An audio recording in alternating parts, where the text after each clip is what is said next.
Depuis le début de l'année, les bénévoles de la Ligue de protection des oiseaux ont ramassé 17 oiseaux mazoutés sur des plages du Finistère.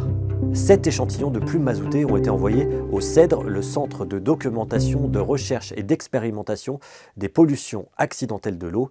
Et les résultats des analyses incriminent l'Erika, ce pétrolier qui a fait naufrage le 11 décembre 1999 au large de la Bretagne. Pour déterminer l'identité d'un fuel, il y a une sorte d'ADN. Lorsqu'on fait matcher cet ADN avec les plumes des oiseaux couverts un peu de pétrole, il y avait de très grandes similitudes avec le fuel de l'Erika. Les deux morceaux de l'épave, éloignés de 10 km l'un de l'autre, gisent à environ 120 mètres de profondeur. Le pétrolier transportait plus de 30 000 tonnes de fuel. 20 000 ont été déversés dans l'océan et 10 000 ont pu être pompés. Mais certains recoins des cuves n'ont jamais pu être atteints. Ce fuel lourd numéro 2, donc à la consistance du Nutella à peu près, et que donc il doit être réchauffé pour être pompé.